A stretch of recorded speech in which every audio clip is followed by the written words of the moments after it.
కాపాడటానికి diversion politics చేసే పవన్ కళ్యాణ్, ఎక్కడో ఏదో జరిగితే మాట్లాడే పవన్ కళ్యాణ్ సనాతన ధర్మాన్ని కాపాడుతానన్న వ్యక్తి ఈరోజు తిరుమలలో ఇన్ని అపచారాలు జరుగుతుంటే, ఇన్ని ఘోరాలు జరుగుతుంటే ఎందుకు మాట్లాడటం లేదు? ఆ తప్పు చేసిన వాళ్ళని శిక్షించమని ప్రభుత్వాన్ని ఎందుకు నిలదీయలేదని నేను అడుగుతున్నాను. ఇదేనా నీ చిత్తశుద్ధి? నీకు నీ అన్నకి పదవులు ఇచ్చేసి ప్యాకేజీలు ఇచ్చేస్తే నీ నోరు పెగలదాన్ని నేను అడుగుతున్నాను.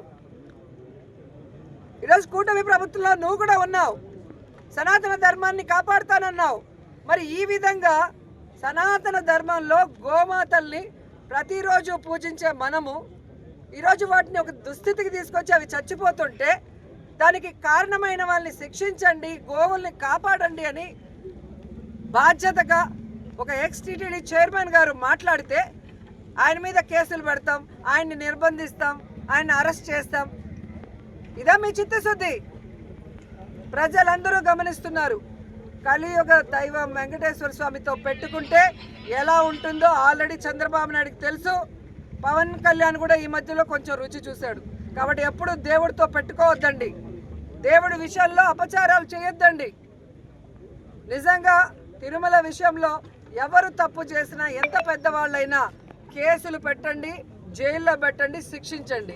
అంతేగాని జరుగుతున్న వాటిని నిరూపించిన వ్యక్తిని ఈ విధంగా తప్పుడు కేసులు పెడతామని నిర్బంధించి భయపెడితే ఎవ్వరు కూడా ఇక్కడ భయపడే పరిస్థితి లేదు అని కూడా ఈ సందర్భంగా తెలియజేసుకుంటూ, ఇప్పటికీ అదే మాట మీద ఉన్నాం. మీరు చెప్పినట్టుగా కరుణాకర్ రెడ్డి గారు ఒక్కరినే రమ్మన్నా వస్తారు, మమ్మల్ని అందరినీ రమ్మన్నా మేము వస్తాము.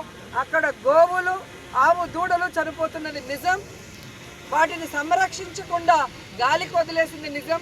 వాటిని సంరక్షించాలి, ఆ గోవుల మరణానికి కారణమైన వాళ్ళని శిక్షించాలి, అరెస్ట్ చేయాలని కూడా డిమాండ్ చేస్తున్నాం. అదే చెప్తున్నాను కదా, వచ్చి ఆయన కూటమి ప్రభుత్వాన్ని నిలబెట్టాను అన్నాడు కదా, ఆ ప్రభుత్వం చేసే తప్పుల్లో భాగస్వామ్యం పవన్ కళ్యాణ్కి కూడా ఉంది. వాటికి ప్రాయశ్చిత్తంగా తిరుమల మెట్లన్నీ కడగమనండి. ఆ రోజు కడిగాడు కదా, తిరుమల లడ్డూలో ఏదో జరిగిందని అబద్ధాలు వీళ్ళే చెప్పి వెళ్ళి దుర్గమ్మ మెట్లు కడిగారు కదా. ఇప్పుడు ఇక్కడ ఎన్ని జరిగాయి కదా, కొండ మీద మర్డర్ జరిగింది, చెప్పులు వేసుకొని తిరుగుతున్నారు, డ్రోన్ కెమెరాలు తిరుగుతున్నాయి, బిర్యానీలు అమ్ముతున్నారు, గంజాయి అమ్ముతున్నారు, గోవులు చనిపోతున్నాయి. దీనికి ప్రాయశ్చిత్తం 7 కొండల్లో ఉన్న మెట్లు కడగమనండి పవన్ కళ్యాణ్ని. తప్పు చేసిన పాలక మండలిని అలాగే అధికారులని శిక్షించమని కూడా డిమాండ్ చేస్తున్నాం.